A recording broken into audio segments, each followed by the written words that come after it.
Euclidean algorithm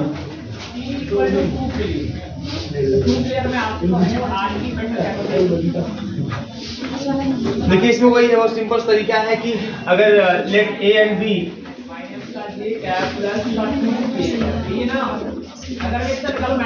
B two integer then by division logarithm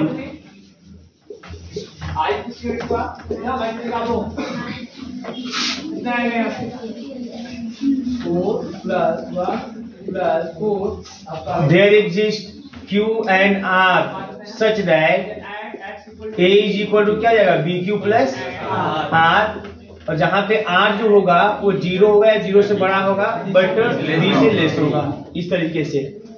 तो if r is equal to 0, if r is equal to 0 then GCD of है ना a comma b is equal to b हो जाएगा, ठीक है।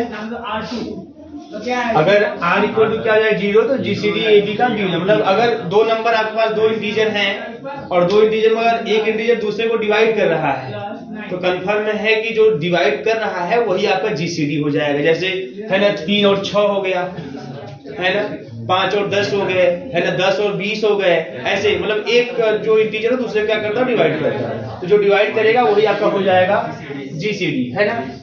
अगर मान लीजिए अगर if r is not equal 0 तब के केस में क्या होगा, तब देन ऐसे केस में देन लेट या देन फॉर टू इंटीजर, अब दो इंटीजर इसमें से कौन कौन सा लेंगे, इसमें से लेंगे अब हम b एंड r, ठीक है। Then for two integer b and r apply division algorithm, इसको अप्लाई करते हैं, इस पर अप्लाई करेंगे, ठीक है ना। तो क्या आएगा यहाँ पे, जब इस पर अप्लाई करेंगे तो अब r से करेंगे डिवाइड b को, जब r से b को डिवाइड करेंगे तो ऐसे केस में b इज इक्वल टू, तो कुछ बाद में जाएगा तो है ना, तो जाएगा यहाँ पे r q1 और प्लस का r1, ऐसे कर लेते हैं, है ना। तो अगर मान लीजिए और जहां पे r1 जो होगा वो 0 से बड़ा या 0 के बराबर होगा लेकिन r से क्या होगा छोटा होगा, यहाँ भी वही केस कि if r is equal to 0 then GCD जो हो जाएगा है ना a कामा b, वो जो डिवाइड करने वाला r है ना, ये r1 if r1 is equal to 0 then GCD of a comma b is equal to r, है ना। और if r is not equal 0 then फिर दो इंटीजर लेते हैं, इसमें कौन कौन सा, देन फॉर टू इंटीजर अब लेंगे है ना r और r1, r एंड r1 है ना, बाय डिवीजन एल्गोरिथम क्या अप्लाई कर देंगे यहाँ पे। तो अब को यहाँ पे अब हम क्या करेंगे कि जो r1 है उससे r को डिवाइड करेंगे, तो r को डिवाइड करेंगे कुछ बाद में डिवाइड होगा, मान लीजिए तो मान लीजिए आपका है ना डिवाइड कर रहे हैं हम लोग r को r1 से, तो r1 q2 और प्लस का r2 ऐसे हो जाएगा। और जहां पे r2 जो होगा है ना वो 0 से बड़ा या बराबर होगा लेकिन r1 से क्या होगा छोटा होगा, इस तरीके का कहानी चलेगी, है ना। फिर उसके बाद if r2 is equal to 0 then GCD of a comma b is equal to आपका हो जाएगा r1, ये ना r1 ऐसे कंटिन्यू। और if r2 is not equal to 0 है ना देन कंटिन्यूइंग एवं प्रोसेस, ऐसे कंटिन्यू कर देंगे हम लोग, है ना। तो जैसे कंटिन्यू कर देंगे आप तो क्या होगा इस तरीके से, तो आपको मिल जाएगा जैसे यहाँ पे r हो गया r इक्वल टू यह, फिर उसके बाद हमको मिल जाएगा जो है r1 इज इक्वल टू मिल जाएगा क्या है ना r2, यही ना q3 और प्लस का r3 ऐसे मिल जाएगा। फिर इसी तरह से r2 मिल जाएगा, r2 इज इक्वल टू, तो यहाँ r3 q4 और प्लस का r4 ऐसे ही हो जाएगा इस तरीके से, है ना। ऐसे कंटिन्यू हो जाएगा। मान लीजिए मैं लिखूं आर्यन इज इक्वल टू, तो rn प्लस 1 है ना, और उसके बाद q n प्लस 2 यही ना, और प्लस का Rn+2 हो जाएगा इस तरीके से, है ना। तो ये प्रोसेस होगा यहाँ पे। तो इस तरीके से कंटिन्यू होगा। तो यही पे फिर होगा कि if Rn+2 is equal to 0, है ना। तो अच्छा, एक कंटिन्यू जब होगा प्रोसेस, तो आफ्टर सम स्टेप, कुछ स्टेप के बाद तो ये तो कंफर्म है,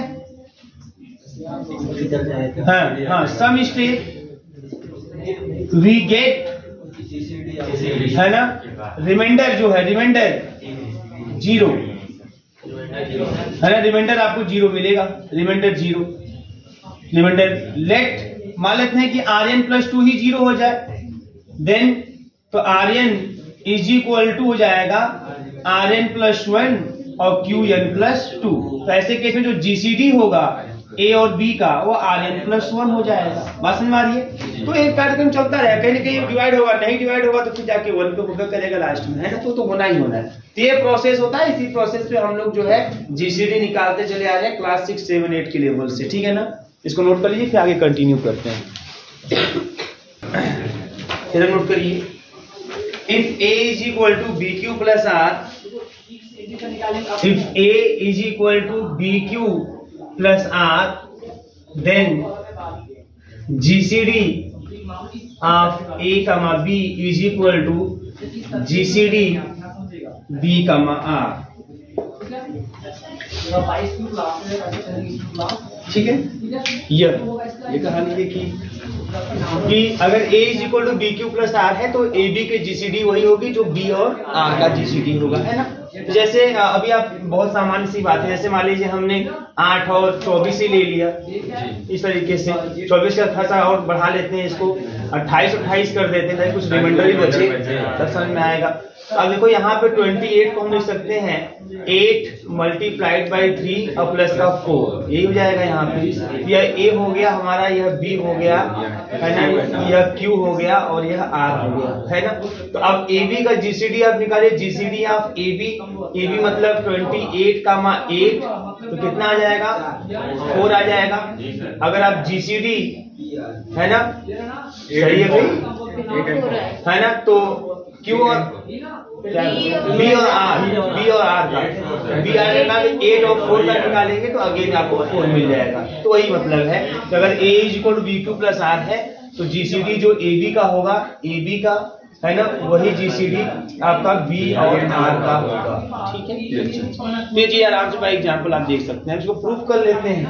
तो प्रूफ करने के लिए यहाँ पे let A and B are two integer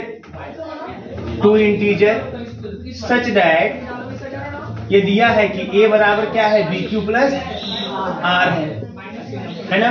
late कर लेते हैं GCD of A comma B is equal to D, ये D मान लेते हैं, है ना। तो अगर AB का GCD हम D मानते हैं तो हमको अब दिखा देना है कि B और R का GCD भी D होगा, ये हमको दिखा देना है यहाँ पे। अच्छा, let GCD of AB is equal to D, then ये भी कंफर्म है कि अगर AB का GCD D होगा then D is equal to आप AX प्लस BY के रूप में आपको रिजल्ट मिलेगा। ये कहानी आप जानते हैं कि अगर AB का GCD D है तो कंफर्म है कि किसी इंटीजर X और Y के लिए, है ना, X और Y के लिए आपको D AX प्लस BY के फॉर्म का दिखाई देगा। इसलिए हम भी आप प्रूव कर चुके हो। तो ऐसी स्थिति में यहाँ पे फ्रॉम इक्वेशन फर्स्ट से आते हैं। From equation first D is equal to, है ना, A के स्थान पर रख देते हैं BQ प्लस R, है ना, और यहाँ पे X और प्लस का B इंटू, क्लियर है। इस तरीके से कर दिया। अब ध्यान दीजिए यहाँ पे क्या हो सकता है, यहाँ पे जो है B वाले टर्म को एक साथ कर लेते हैं हम लोग, है ना। तो क्या मिलने वाला, अपने ओपन कर देते हैं, BQX हो जाएगा, प्लस का RX हो जाएगा और प्लस का BY हो जाएगा। इसको D is equal to RX, अच्छा, है ना, तो कुछ मिलने वाला है यहाँ से। B अगर कॉमन कर लेंगे ठीक है, तो B कॉमन कर लेते हैं, हाँ B कॉमन कर लेते हैं। तो B कॉमन कर लेने पर एक काम और कर लेते हैं कि हमको देखो दिखाना है कि मेन पर्पस समझिएगा। मेन पर्पस हमारा ये है, जैसे कि अगर D AB का, वो समझेंगे तो यहाँ से सेट करने में आसानी होगी। D AB का GCD है तो D जो है वो AX प्लस BY के फॉर्म का दिख रहा है। तो हमको दिखाना है कि D जो है वो B और R का GCD है। तो हमको B और कोई हमारे पास x होना चाहिए और फिर कोई हमारे पास है ना कोई x और y, कोई इंटीजर ऐसा होना चाहिए। तो ठीक है, हम b जहां जहां उसको एक साथ कर लेते हैं। तो b वाले को कॉमन कर लेंगे यहाँ से, तो आपको मिल जाएगा qx प्लस का y और प्लस का है ना rx हो जाएगा इस तरीके से, है ना। तो यहाँ पे जो qx है, qx प्लस का y और जो हमारे पास x है, ये सब क्या है? आर इंटीजर है। तो ये किस रूप का है ना? लेट इंटीजर है, तो लेट कर लेते हैं कि qx प्लस का y इज इक्वल टू मान लेते हैं k1 हो गया। कोई इंटीजर होगा तो मान लेते हैं k1 और x इज इक्वल टू मान लीजिए हम k2 मान लेते हैं। फिर कुछ भी मान सकते हैं, इसको k2 नाम लेते हैं। इससे क्या होगा? इससे d इज इक्वल टू दिखाई देगा b k1 और प्लस का r k2। जैसे अगर d is equal to ax plus by दिखाई दिया और a और b इंटीजर, x और y इंटीजर, तो हम कहते हैं d ab का जो है gcd है। उसी प्रकार से यहाँ भी d जो है वो b इंटू k और प्लस r इंटू है, तो जो d हो जाएगा इसका मतलब d is equal to gcd of b कहाँ r। बस काम खत्म, प्रूफ है ना। कहाँ पे? हाँ b k1 ठीक है ना, इस तरीके से। अच्छा इतना ही नहीं, अब और भी जान लो, मेरे हिसाब से और भी जान लो। जैसे कि इतनी बात नहीं होती, जैसे मान लो कि बी और आर की जीसीडी हो गई, जैसे अभी आप कंटिन्यू किए थे, है ना। मान लीजिए फिर डिवाइड नहीं हो रहा है, जैसे आपने देखा, देखो ध्यान से, ए बराबर बी क्यू प्लस आर, ठीक इस तरीके से। फिर आपने देखा कि अगर डिवाइड नहीं हो रहा है तो ऐसे केस में हम क्या करते हैं? जीसीडी निकालने के लिए तो हम लोग का आर से डिवाइड करते हैं बी में, तो B is equal to R क्यू1 और प्लस का r1 बोलते हैं, ऐसा है ना। फिर अगर नहीं डिवाइड होता है तो फिर आप क्या करते हैं? आप इस r में डिवाइड करते हैं r1 से, तो r1 q2 और प्लस का r2 ऐसे करते चले जाते हैं। फिर नहीं डिवाइड होता तब क्या करते हैं? आप लिख देते हैं यहाँ पे r1 है ना, r2 से डिवाइड करते हैं, r2 q3 और प्लस का r3 कर देते हैं। ऐसे ही आप कंटिन्यू करके जो है आप rn तक भी पहुंच जाते हैं। तो यहाँ r1 rn है, तो यहाँ पे एक ज्यादा तो rn प्लस 1 और एक ज्यादा qn प्लस 2, दो ज्यादा है ना, और प्लस rn प्लस 2 है ना। तो इसके अकॉर्डिंग अगर मैं इसी को इस पर ऑपरेट कर दूं, इसी पर ऑपरेट कर दूं इस थ्योरम को, तो जीसीडी जो होगा है ना, जीसीडी जो होगा AB का वह किसके बराबर हो गया है ना? जीसीडी B और R के बराबर हो गया ना, बी आर, यह बराबर हो जाएगा जीसीडी है ना, R और R1 हो जाएगा। फिर उसके बाद ये बराबर हो जाएगा जीसीडी है ना, R1 R2 हो जाएगा। ऐसे कंटिन्यू हो जाएगा, लास्ट में जीसीडी है ना, RN और RN प्लस 1। बात समझ आ रही? ऐसे चलता रह जाएगा, ऐसा नहीं कि खाली एक ही स्टेप के लिए, ऐसे कंटिन्यू होता चला जाएगा। हर बार आप ऐसे करते जाओगे तो जीसीडी वही आएगा, है ना, जिस तरीके से। तो ये भी समझ लीजिएगा अपने इन जनरल टर्म में, नोट कर लीजिए।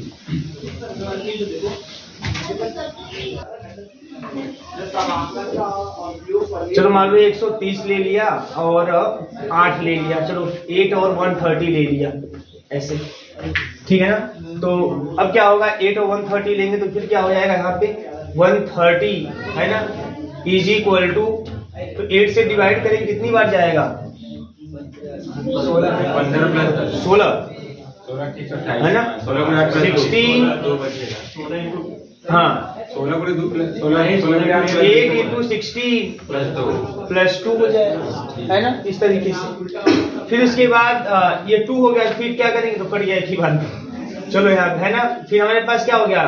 8 से डिवाइड किया तो यहाँ पे लिखेंगे 8 इज इक्वल टू है ना, 2 से डिवाइड करेंगे 8 में है ना, 2 इंटू 4 और प्लस, खत्म कहानी, हो गया। अब क्या करें? हम तो दूसरे कई स्टेप जाए, ठीक है ना। तो कोई मतलब नहीं, वही जो इसकी जीसीडी होगी वही इसकी जीसीडी होगी।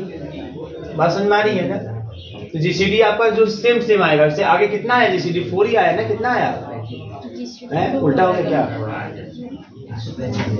ध्यान दीजिएगा, जीसीडी ऑफ है ना AB, हाँ 8 और 2 ना, हाँ ठीक तो है, इसका भी 2 आएगा, इसका भी 2 ही आएगा, ठीक है ना, कोई बात नहीं। ऐसे आपको एग्जांपल मिल जाएंगे, हम बताओ। 1225 को 5 से डिवाइड करें 3 4 जाएगा, हाँ जाएगा, जाने दीजिए। कितने, किसको? 1225, ये देखियो किसी छुट्टा मुझे एक्सरसाइज करवा रहे हैं। अच्छा ठीक है। 1225 को 5 से एक काम करो, समझ गए आप लोग, ठीक है, कोई दिक्कत नहीं है। अब आगे बढ़ते हैं, ये थ्योरम लिखिएगा, ठीक है। ऐसे बहुत मिलने समझ गए आप लोग, है ना। ऐसे है ना, ऐसे करते जाओ हर स्टेप में, जैसे स्टेप पढ़ता जाएगा हर स्टेप में A B B R R R1 R1 R2 इन सबकी जीसीडी क्या होगी, सेम आएगी, जो भी होगी सेम होगी, ठीक है ना। अब आपसे कुछ छिपा नहीं है, बहुत तेज है आप लोग। थ्योरम लिखिएगा, if k is greater than 0, if k is greater than 0, small k या कैपिटल k जो अच्छा लगे आपको, if k is greater than 0 then GCD of KA, KB is equal to K into GCD of A, B. If K is greater than 0, यह theorem है आपका। अगर K greater than 0 है तो GCD of K into KA, KB जो होगा वह is equal to हो जाएगा K GCD of A, B हो जाएगा। बात समझ में आ रही है। अब इसको अगर हमको बाई थ्योरम बाई एग्जांपल अगर इस चीज को देखना हो तब भी आसानी से देख सकते हैं, है ना। प्रूफ तो आप कर ही लेंगे, कभी बताते हैं कैसे प्रूफ होगा इसका। इसका मतलब देखो यह है ना कि जैसे अगर हमको 8 और 16 की जीसीडी निकालनी है, 8 और 16 की अगर जीसीडी निकालनी है ना, तो हम 8 और 16 की जीसीडी ना निकाल के 8 को लिख सकते हैं 8 into 1, इसको लिख सकते हैं 8 into 2। ये हो गया आपका के ए और के बी रूप का हो गया। तो आप 8 और 16 की जीसीडी निकाल कर, है ना, आप किसकी जीसीडी निकाल लीजिए, 1, 2 का निकाल लीजिए। यही ना मतलब होगा, हाँ ये कॉमन रहेगा, 1, 2 की जीसीडी निकाल लीजिए। तो 1, 2 की जो जीसीडी निकाल लेंगे आप, तो जो आएगा उसी में आप 8 से क्या कर देंगे, मल्टीप्लाई कर देंगे। तो 1 और 2 की जीसीडी कितनी आएगी, 1 आएगी। तो 8 into 1 कितना हो गया, 8 आ गया। तो यही जीसीडी आपकी इसकी हो जाएगी, किसकी, 8 और 16 की। समझ में आ रही कि नहीं आ रही है ना। जैसे 25 और 50 की जीसीडी निकाली है, जीसीडी आप 25 और 50 का। तब एक काम करिए, इसको लिख दीजिए ऐसे, जीसीडी आप ऐसे लिख दीजिए 5 into 5 और 5 into 10 कर दें, ऐसे कर दें, है ना। तो अब क्या कीजिए, आप इस 5 को बाहर करके जीसीडी निकाल लीजिए, किसका, जीसीडी 5 और 10 का निकाल लीजिए। और 5 और 10 की जीसीडी कितनी आएगी, 5 आ जाएगी। तो 5 into 5 मतलब 25, ऐसा ये भी होता है ना। ये चीजें होती है, वो सामान्य सी बात है जो शायद हम लोग करते नहीं है, करते भी हों, है ना, बट ये सामान्य सी बात है, ठीक है। अब इसी चीज को प्रूफ करना है तो इसको भाई प्रूफ भी कर लेते हैं। तो प्रूफ कैसे करेंगे इसको हम लोग, है ना। तो हमको जीसीडी की बात करनी है, तो let A and B are 2 integer, ये 2 इंटीजर है मान लीजिए हमारे पास, आर 2 इंटीजर, एंड लेट ये भी कर लेते हैं कि D is equal to GCD of, है ना, ए, बी। हम मान लेते हैं कि डी जो है वह ए, बी की क्या है, जीसीडी है ना। तो हमको दिखाना है कि अगर डी ए, बी की जीसीडी है तो ऐसे केस में जीसीडी ऑफ के, के बी जो होगा वो के इंटू डी हो जाएगा, और के इंटू डी दिखाने का हो जाएगा हमारा, है ना। ये चीज है यहाँ पे। तो ठीक है, let D GCD of A, B. Then आप जानते हैं कि अगर डी जो है ए बी की जीसीडी होगी तो डी आपको इस रूप में दिखाई देगी, ए एक्स प्लस बी वाई, ये कंफर्म याद रखिएगा, ए एक्स प्लस बी वाई के रूप में दिखाई देगा, है ना।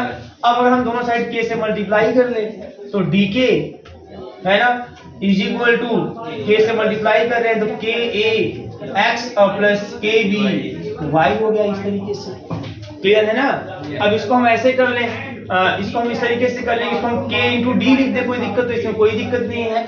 और इसको हम ऐसे कर दें इस तरीके से, है ना, k a और x और k b और y, ऐसे कर दिया। तो जिस प्रकार से यहाँ पे ax प्लस by लिखने पर हम कहते हैं कि ab और a और b का जीसीडी d है, उसी प्रकार से यहाँ भी तो आपका ax प्लस by के ही रूप का है।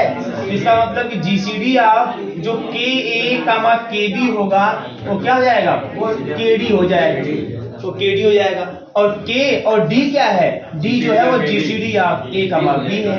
तो यही आपको प्रूफ कर लेना था, यही आपको प्रूफ कर लेना था। नोट कर लीजिए, छोटा सा प्रूफ एकदम सिंपल,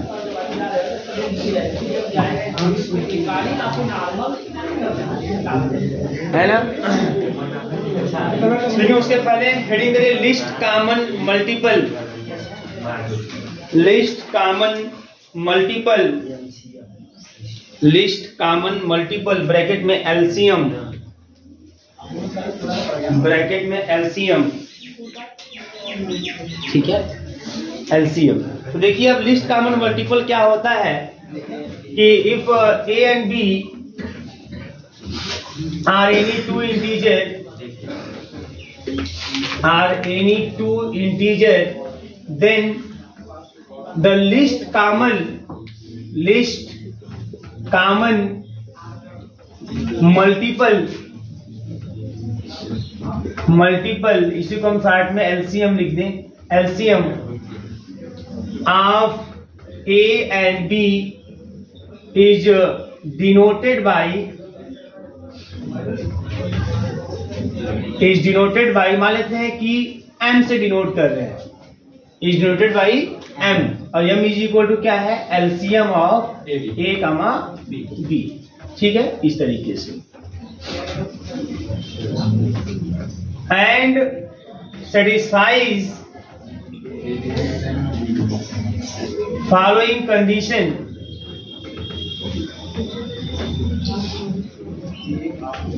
कौन कौन है? पहला कंडीशन यह है कि अगर यम जो है अगर वो ए बी का एलसीएम है, लिस्ट कॉमन मल्टीपल है, तो कंफर्म है कि ए जो है वो एम को डिवाइड करे और बी भी एम को डिवाइड करे। जीसीडी में क्या होता है, जीसीडी जो होता है वो डिवाइड करता है दोनों इंटीजर को, यहाँ पर दोनों इंटीजर जो है एलसीएम को डिवाइड करेंगे। और अगर मान लीजिए है ना, इफ मान लीजिए है ना कोई नंबर जो ए है, मान लीजिए ए है वो सी को डिवाइड करता है और बी भी मान लीजिए सी को डिवाइड करता है, मान लीजिए ए और बी तो एम को डिवाइड कर रहे हैं, लेकिन अगर ए और बी सी को भी डिवाइड करे तब ऐसा तभी हो सकता है जब जो सी हो ये एम से बड़ा या उसके बराबर हो, क्योंकि एम लिस्ट कॉमन मल्टीपल है। बात समझ में आ रही है ना?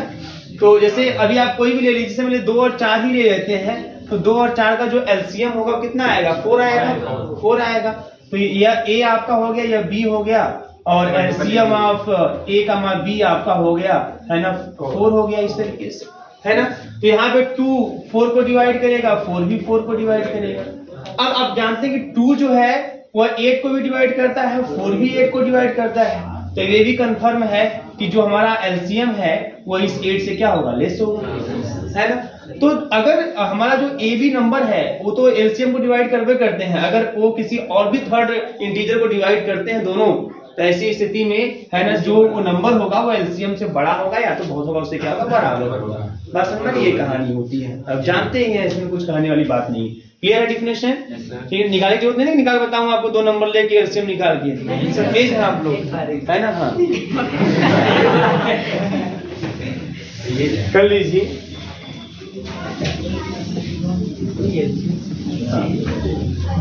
एलसीएम जिसको हम लोग बोलते हैं लघुत्तम समापवर्त्य, लघुत्तम समापवर्त्य, तो अपवर्त्य लिखते हैं हम लोग। अपवर्त्य क्या होता है, किसी भी नंबर का जिसको वह डिवाइड करता हो उससे गुणज जो होते हैं वो अपवर्त्य होते हैं।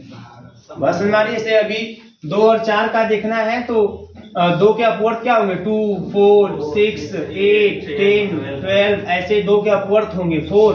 4 का अपवर्त क्या होगा, है ना, 4 8 12 16 है ना 20, इस तरीके से होगा, है ना। और समापवर्त, ऐसे अपवर्त जो दोनों में समान हो तो समापवर्त क्या होंगे, है ना। तो ये हो जाएगा आपका 4 है ना जो दोनों में है, 8 जो दोनों में है। पहले हम वैसे गोला खींच रहे, पता नहीं चलता काहे खींच रहे हैं, खींचते हैं हम लोग सेम से खींच देते थे ऐसे मिला के।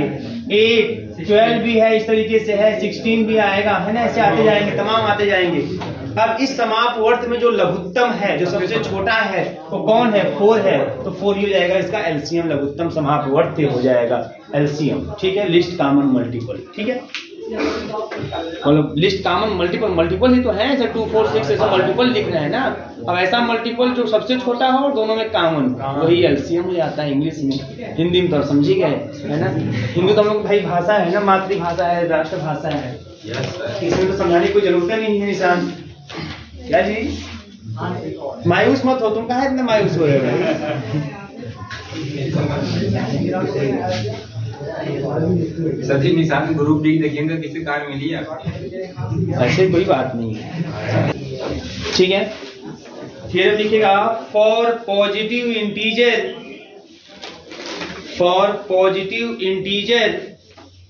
a and b, for positive integer a and b GCD a comma b into LCM a comma b is equal to a into b, ठीक है। GCD a comma b into LCM a comma b is equal to a into b, मतलब वही मौसा गुणे लसा बराबर पहली संख्या गुणे दूसरी संख्या। अब आइए इसको प्रूव करते हैं, ठीक है ना। चलिए ध्यान दीजिए, तो इसको प्रूव करना है हमें। तो लेट ए एंड बी, देखिए कैसे proof. Are any two integer, ये कोई दो इंटीजर हैं, are any two integer, then let कर लेते हैं B is equal to GCD of A comma B, है ना। मान लेते हैं कि AB के GCD जो है वो कौन है, और D है, ठीक है। इस तरीके से अब ध्यान दीजिए, AB की GCD D है ना। AB का LCM M मान लेंगे तो वही D into M बराबर A into B हमको लिखाना रह जाएगा, है ना। पहले यहाँ पे लिख देते हैं, then let D is equal to GCD of A comma B, है ना। विच इंप्लाइज, अगर AB की GCD D है तो ये भी कंफर्म है कि AX plus BY is equal to D दिखाई देगा। इक्वेशन नंबर फर्स्ट हो गया इस तरीके से, है ना। और एक बात और कि अगर D जो है GCD है A कमा B का, तो कंफर्म है कि D डिवाइड्स A, है ना, एंड D डिवाइड्स B। अगर D डिवाइड्स A तो इसका मतलब A is equal to something D into P हो जाएगा, है ना। भाई कुछ बाद में होगा ना डिवाइड, अगर D B को डिवाइड करेगा फिर कुछ बाद में करेगा तो B is equal to D into Q हो जाएगा। इक्वेशन नंबर 2 हो गया इस तरीके से, है ना। ये सब बातें हो गई। अब ध्यान दीजिए, जब ऐसी बात होगी तो यहाँ पे हम लोग लिख देते हैं, आगे कंटिन्यू करते हैं। Then we have to show that, अब हम खाली यह शो कर दें, क्या शो कर दें कि एलसीएम A कामा B का अगर हम किसी तरीके से यह शो कर दें तो हमारा काम बन जाएगा,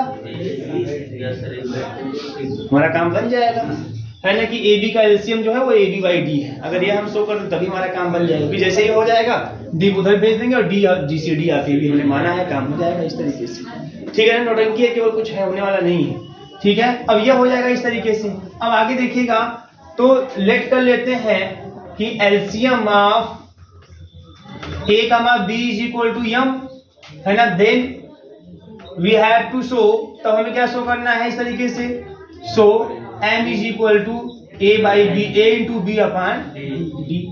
अब देखो M को अगर हमको GCD M को अगर हमने LCM माना हुआ है तो कंफर्म है कि M जो है ना, उसको A भी डिवाइड करेगा, M को B भी डिवाइड करेगा। और साथ ही साथ हमको यह भी दिखाना होगा किस तरीके से कि अगर ऐसी बात है तो M के अलावा अगर A और B किसी कॉमन मल्टीपल को डिवाइड करते हैं, है ना, तो ऐसी स्थिति में जो M होगा वो less than or equal to that integer हो जाएगा, है ना। तो देखिए क्या करेंगे यहाँ पे, तो यहाँ पे फ्रॉम इक्वेशन 2 में हमारे पास A is equal to DP है, तो इसी में हम A is equal to DP रख देते हैं। तो A is equal to DP, तो DP into B upon D हो जाएगा, ऐसा हो जाएगा। जब ऐसा हो जाएगा तो D से D क्या हो जाएगा, कैंसिल। तो M इज इक्वल टू क्या मिल जाएगा, P इंटू B, है ना। अब इसका मतलब समझ रहे हैं क्या है, इसका मतलब D डिवाइड्स M, है ना। कितनी बार है, P बार है। इसी प्रकार सिमिलरली अगेन फ्रॉम इक्वेशन 2, अब जैसे M बराबर हमारे पास है ना, AB बाई D है हमारे पास, M बराबर AB बाई D है, तो हमारे पास इक्वेशन नंबर 2 में B बराबर DQ भी है। तो M बराबर अगर हम कर दें A और DQ कर दें अपॉन D कर दें, तो फिर D से D कट जाएगा, तो M बराबर मिल जाएगा AQ, जिसका मतलब कि A डिवाइड M, है ना, Q टाइम्स। और Q और P इंटीजर है क्योंकि हमने शुरू में ही माना हुआ है, वो सब चीजें लिख दिया है। है ना। इस तरीके से जो हमारे पास यम है वो ए को भी डिवाइड कर रहा है, वो बी को डिवाइड कर रहा है, इस तरीके से बात समझ में आ रही है।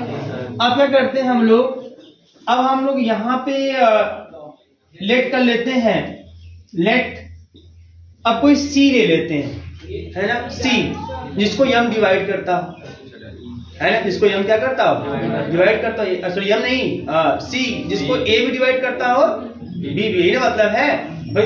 एलसीएम के लिए क्या करते हैं, एलसीएम के लिए दूसरा कंडीशन यही ना है कि अगर देखो अगर यम ए बी का एलसीएम है तो ए भी एम को डिवाइड करेगा, बी भी एम को डिवाइड करेगा, वो चीज हो गई, बी भी एम को डिवाइड करेगा, ए भी एम को डिवाइड करेगा। दूसरी चीज अगर ए और बी किसी सी को डिवाइड करते हैं तो ऐसा सी ग्रेटर देन आर इक्वल यम होगा, है ना, ऐसा सी ग्रेटर देन आर इक्वल यम होगा। तो आइए उसकी तरफ बढ़ते हैं, उसको भी दिखा लेते हैं, है ना। तो लेट ए डिवाइड सी, है ना, and B divide C, M आ गया। अगर बेटा A divide C and B divide C है तो ये भी कंफर्म है कि सी इज इक्वल टू, है ना, ऐसे केस में क्या हो जाएगा, ए P1 ऐसे मान लेते हैं and C is equal to, है ना, बी Q1 ऐसा कुछ मान लेते हैं, ऐसा कुछ मान लेते हैं, ठीक है ना, कोई दिक्कत नहीं, ठीक है, ये हमारे पास है। नाउ अब सी बाई यम की बात करते हैं, सी बाई यम, ठीक है, सी बाई यम की बात करते हैं। जब सी बाई यम की बात करते हैं यहाँ पे तो है, तो सी बाई यम की अगर हम बात करेंगे तो यम हमारे पास क्या है, इसको सी ही रहने देते हैं। यम हमारे पास क्या, यम जो है हमारे पास वो ए बी बाई डी के रूप में, देखो अगर मैं इसको ऐसे लिख दूं, ए बी बाई डी के रूप में लिख दूं और डी को ऊपर भेज दूं, सी डी अपान ए बी कर दूं, और इसको ऐसे कर दूं, C by M is equal to, और ये जो C है और D के स्थान पे कैसा नंबर फर्स्ट से मैं AX प्लस BY रख दूं और अपान में AB कर दूं और फिर इसको मैं अलग अलग कर दूं, अलग अलग कर दूं तो जाएगा CAX अपान AB कर दूं, है ना, और प्लस का CBY अपान AB कर दूं। और इस तरीके से देखो A से काट दूं, A से काटने के बाद मैं क्या लिख दूं यहाँ पे, है ना, C बाई B X और प्लस बी से बी कटे सी बाई ए इंटू वाई हो जाएगा, इंटू वाई हो जाएगा। इसका मतलब क्या, इसका मतलब यह हो गया, है ना, इसका मतलब क्या हो गया, इसका मतलब यह हो गया कि GCD of C by B और C by A is equal to C by M हो जाएगा, ये जाएगा यहाँ पे जीसीडी ऑफ, है ना, सी, यही देखो AX प्लस BY का फॉर्म पर दिख रहा है ना, तो C बाई B की GCD और C बाई A की GCD जो जाएगी वो किसके बराबर, C बाई M के बराबर, है ना। अच्छा अब इसका मतलब यह चीज है कि जो C बाई M है ना, वो C बाई B को भी डिवाइड करेगा और किसको डिवाइड करेगा, C बाई A को भी डिवाइड करेगा। तो देखो इस तरीके से देखिए यहाँ पे, तो ये चीज कंफर्म यहाँ से निकल जाएगा कि अगर ऐसा है तो कंफर्म है कि जो यम होगा वो less than or equal C होगा। देखो देखो जो हमारा जीसीडी होता है, मेरे पास ध्यान दीजिए, जो जीसीडी होता है ना, जीसीडी की जब बात करते हैं वो ग्रेटर देन 1 होगा। बस में वही 1 तो का मतलब है, तो 1 तक जब आपके टाइम में ऐसा कुछ केस वाला होगा तब होगा। तो जीसीडी जो होगा देखिए, है ना, दो ही चीजें होंगी, हो सकता है 1 भी हो सकता है, ऐसी बात नहीं है, लेकिन वो तो बहुत, है ना, वो तो कंफर्म केस का होता है जब कोई कॉमन मल्टीपल ऐसा कुछ ना दिखाई दे हमको, है ना। तो जैसे अब सी बाई एम है, यहाँ ध्यान दीजिएगा, ये जीसीडी हो गया, सी बाई एम के जीसीडी होने का मतलब यह है कि ये वैल्यू 1 या 1 से ग्रेटर होगी।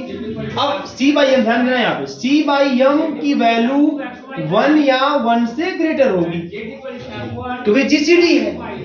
जीसीडी कभी भी आपको 0.5 ऐसा कुछ थोड़ी आने वाला है इंटीजर का, इंटीजर की जीसीडी जब भी आएगी पॉजिटिव आएगी, है ना। किसी भी इंटीजर का जीसीडी आप देखें ना पॉजिटिव रूप में आएगी, और साथ ही साथ, है ना, आपको ये ध्यान देना है कि इक्वल टू भी आ सकता है या दोनों बराबर हो जाएंगे। तो एक केस से अगर देखेंगे तो क्या हो जाएगा, सी ग्रेटर देन इक्वल टू यम आएगा, है ना, तो ये चीज है। तो अगर ये जीसीडी बन गया तो कंफर्म है कि सी क्या होगा, वो ग्रेटर देन इक्वल टू क्या होगा, एम होगा। बस मानिए, इसका मतलब ये कंफर्म हो गया कि हेंस, इसका मतलब ये कंफर्म हो गया कि m is equal to LCM of A comma B. इसका मतलब यम हमारा एलसीएम बन गया, है ना, यम क्या हो गया, एलसीएम बन गया ए कमा बी का। अभी हमने डी माना था एलसीएम, है ना। और यहाँ पे एलसीएम ए बी एम हम मान लीजिए हमको हम इसको प्रूव कर देते हैं, इसको ए बी बार डी के बराबर, तो इसको मान लीजिए एम बराबर एलसीएम आप ए बी हो गया। तो अगर एलसीएम आप ए बी को इतना हो गया तो इसको इक्वेशन स्टार कर दें हम, तो फ्रॉम स्टार से चले तो हम यहाँ लिख सकते हैं एम के जगह पे LCM A comma B is equal to है ना ए बी बाई डी कर दें, डी को उधर भेज दें तो डी एलसीएम है ना A comma B is equal to A B कर दें, और डी को लिख दें जीसीडी ए कामा बी और LCM A comma B is equal to A B, है ना। ये चीज ठीक कर लीजिए इसको।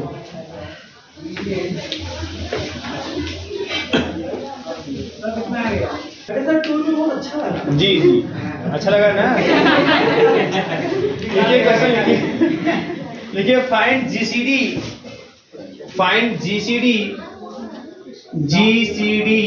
143, 227 एंड जीसीडी 272, 1479। इन दोनों नंबर का जीसीडी आपको निकालना है।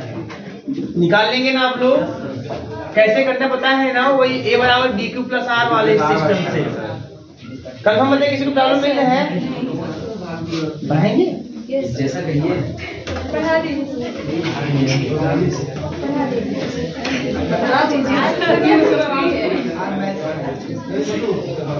बस प्रदीप सर एक क्वेश्चन बता के छोड़ देते हैं।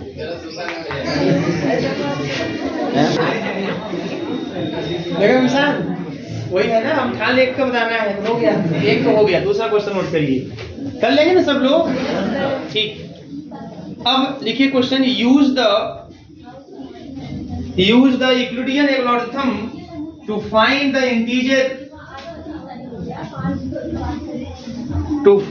Integers x and y, to find the integers x and y satisfying following, to find the integer x and y satisfying following number first GCD 56, 72 is equal to 56 into x plus का 72 into y।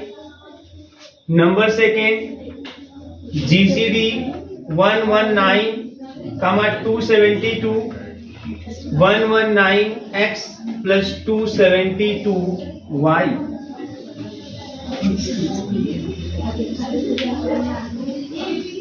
ठीक है, आपको x और y find करना है। तो हम लोग अपने सेट करें तो बहुत कुछ सेट हो सकता है, लेकिन एक सिस्टमेटिकली होता है ना। कैसे आप एक सिस्टमेटिकली कैसे इसको पता करेंगे कि x और y क्या होगा?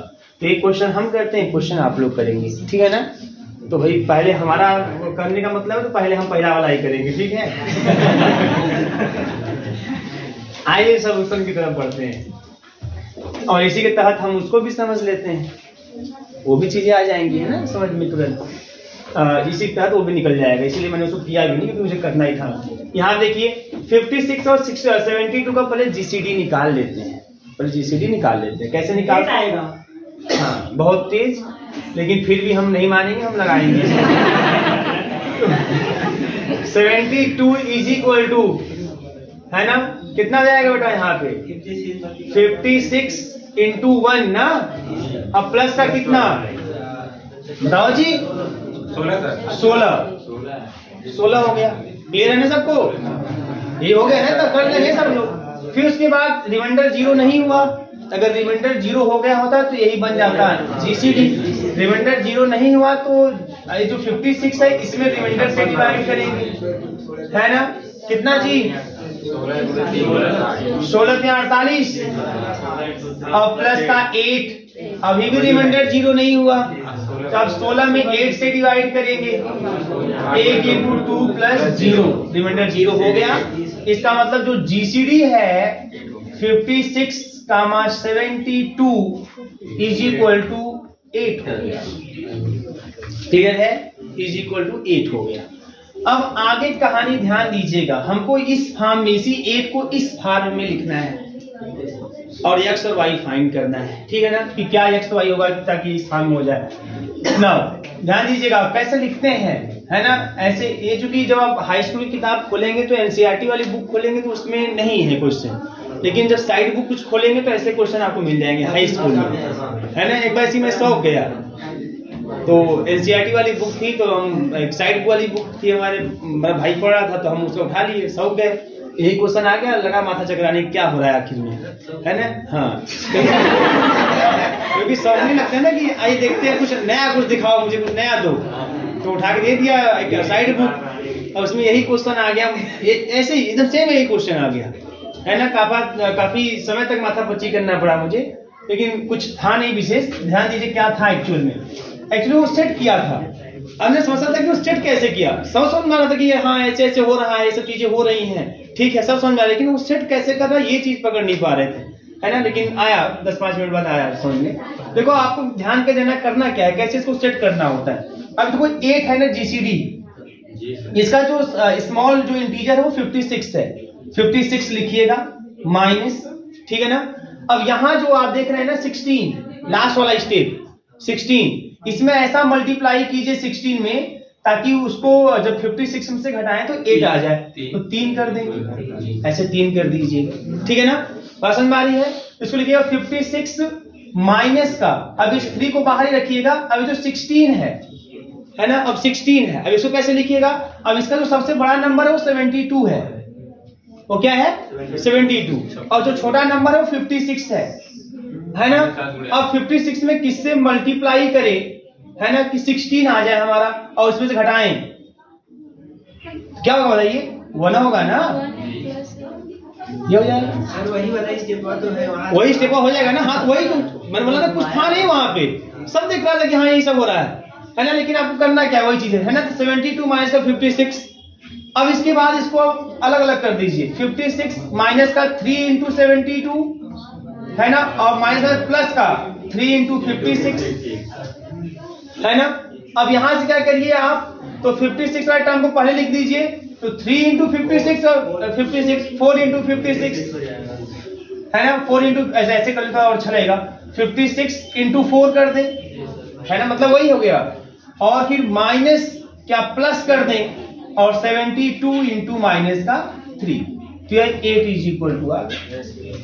तो 10 x इज इक्वल टू कितना हो गया, x is equal to 4 and y is equal to minus का 3। ये है ना खाली बेवकूफ बनाया था, 5-10 मिनट बनाया हमको,